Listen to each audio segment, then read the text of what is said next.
Sa unang pagbasa padala si Felipe ngadto sa usa ka eunuko nga nagbiyahe pauli sa ila, nga nagbasa-basa sa basahon sa kasulatan, nga naghisgot bahin ni Hesus nga Mesiyas.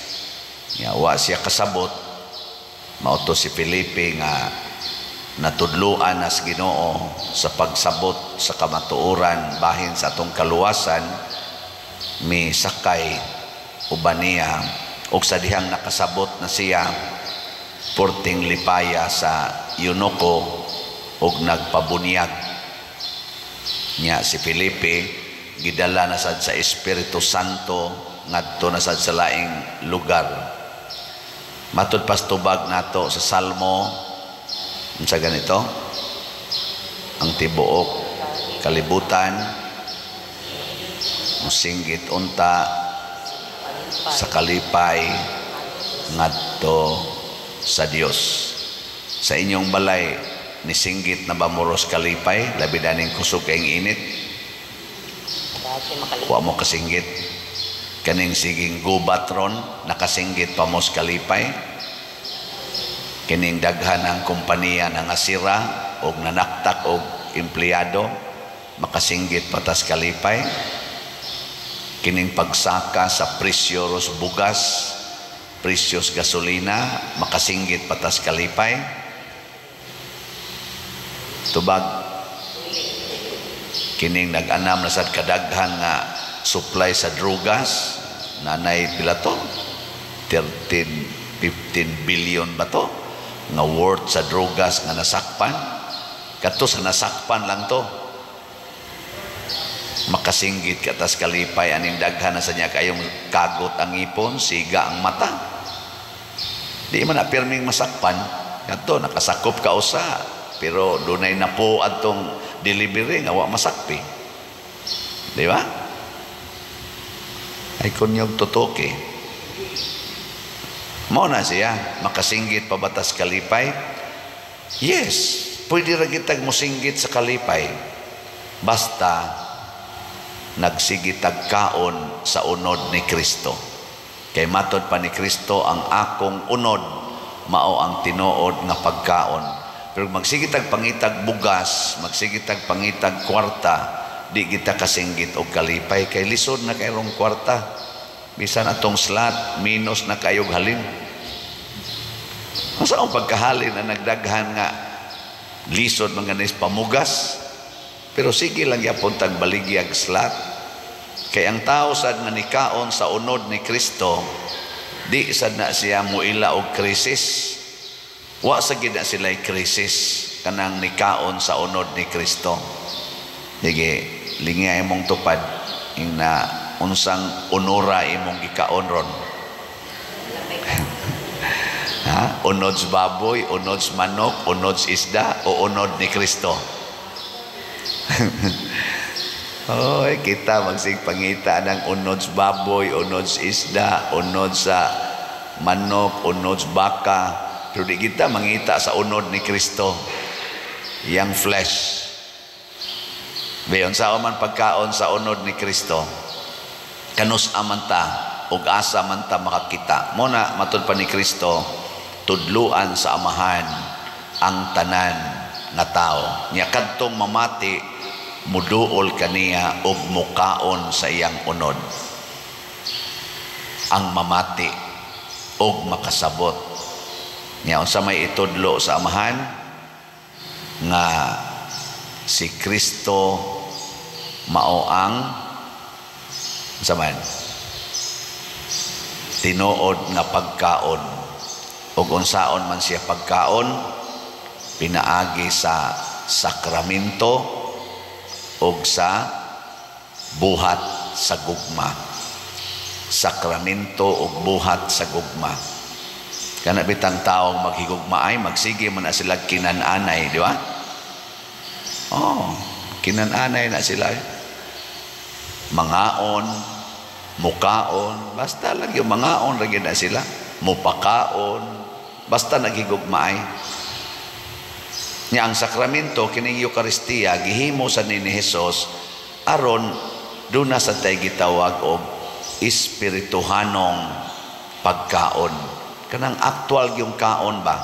Muna nga dito sa katapusang panihapon, iya sang gideklarar, kini ang akong unod. Kini ang akong dugo.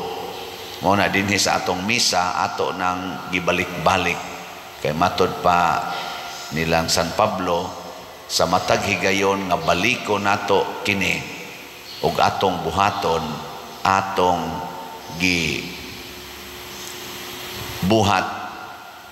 gibuhi ang pagkaon sa tinuod nga lawas ug dugo ni Kristo. Sacramental eating.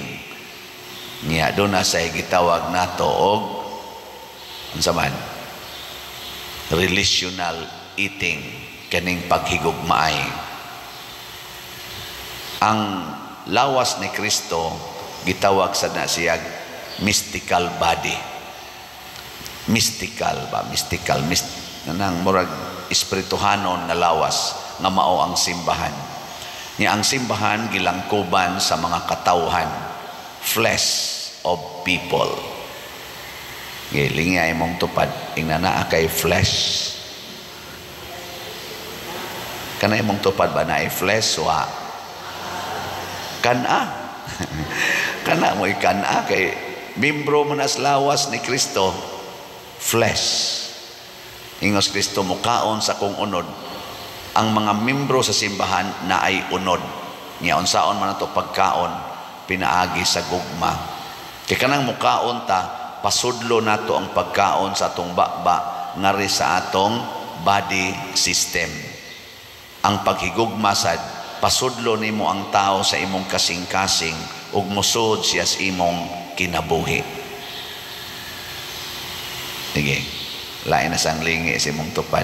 Ina, pwede kumusod sa imong heart.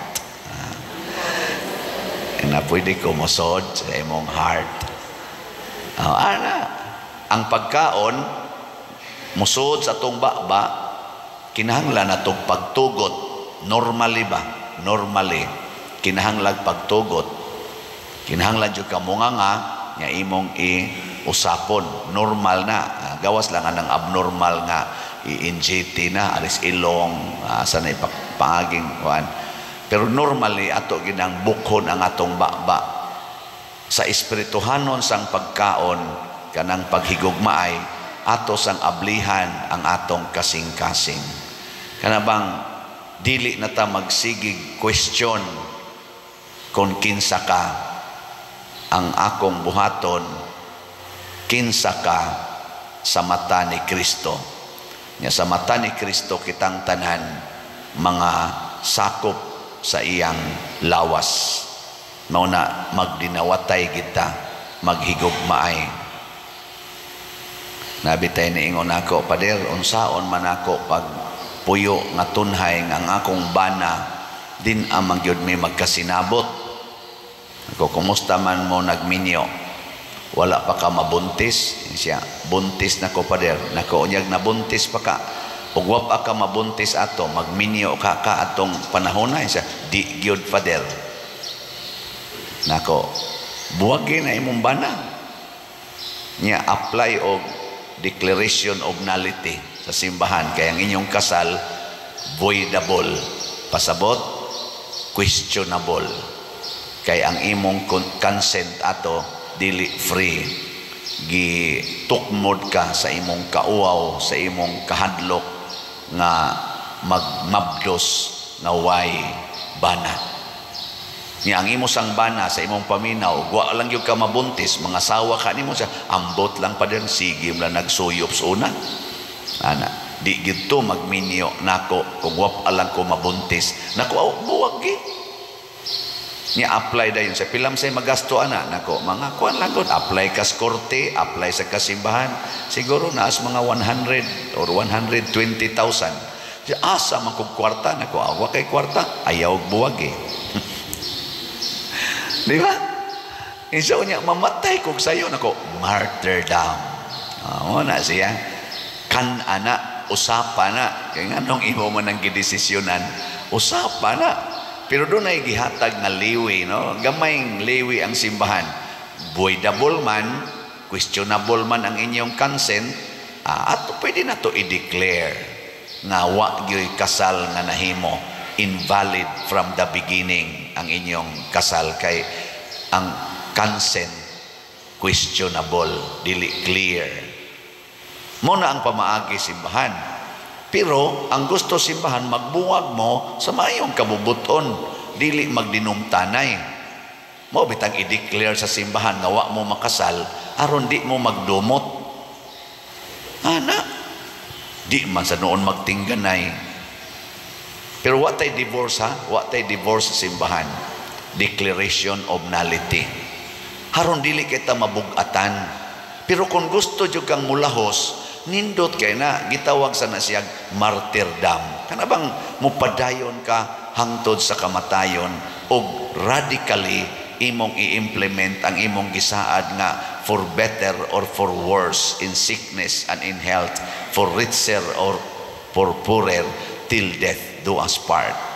Nako kana kay wa na mo'y kwarta kay gisuyop sa imong bana nya aksyon pag yung pangulata nimo imong bana o pam sa siya kuno kulataha singhag ba aksyon kuno kulata ba, nako kana mao na gid na ang for better or for worse, for richer or for poorer nya kay imong bana suyop naman na ingon man kang nausab ng kwinta, sickness and health. Di ba? Ikaw mo mga asawa, hay may inyong pilion, martyrdom o declaration of nullity. Kung naa mo anang sitwasyon na ba? Kung martyrdom, maunay gitawag og the best choice. Kung declaration of nullity, lesser choice. Mauna siya. Mayingom sa nang uban. Unya pa dir mulahos ko, voidable man ka nako. Voidable gani, di sa ato pa valid until proven invalid. Mauna siya. Ayaw lang sa unya, dili ka mo file og declaration of nullity, di valid inyong kasal hangtod sa katapusan. Mauna siya. Ang simbahan gilangkuban sa mga buangon o sa mga buutan. Hinumdumi gid na. Ngay katapusang lingi. Ingna mudawat ka sa mga buangon. Kauban biya na nato. Nakauban biya na nato. Bisan ka nang na nagsimba, kining na nagsimba, kanang naong na ara simbahan, na ay mga buangon na.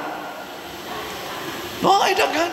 Bisan ka nang nagsigig barog-barog dire, magbasa-basa. Ay gid pag-ingon nga labaw na ning nagsigig wali. Sus, gana ni mga buangon. Wagi siguro nagwali ro nang usa. Pero rason ba na nga dili nato higugmaon? Rason ba na nga atong dumtan or atong biyaan? Dili. Mao na ningos Kristo, there is no greater love than to lay down your life for your friend. Ang pagkaon di ay dunay usahay nga mukaon ta bisan wa nay lami, pero nahibaw ta nga kinahanglan kita mukaon aron ta mabuhi. Di ba? Ang pagkaon makaayo man gyud. Mo nang moingon jud na ang mga katigulangan, bisag way lami, sudli gyud ang imong tiyan aron ka mabuhi. Di ba? Usahay ka ng imong tupad, wa na gid nay lami, kan alang gyud aron mo mabuhi. Labi na mong banag asawa, wa na gid nay lami ang imong tupad. Usahay luod na gyud kay nagnaong, pero aron mabuhi ang inyong pamilya, aron mabuhi ang inyong marriage, kan ana usapan na hangtod ka mamatay. Ikaw niya luod kay padir, isuka lang sad niya kao daban, kao naman ana. No na panahon mo suka gyud ka, na panahon mo digwa gyud ka, pero kaon lang gyapon. Kami gani mga palahubog, suka man gani mi usahay, pero inighuman bebe tungab na sad. Lagi dili ang among gisuka among tungabon ha, bag-o na sad, bag-o ha. Pasabot, renew your heart every day. Kung nakasinghag kagahapon, kung nakapamalikas kagahapon, Kung nanglagom inyong naong kay nagsinagpaay mo gahapon, today, renew your heart. I will eat you because you are the mystical body of Christ. Di ba? Manindog na ta mga sakop sa mystical body of Christ.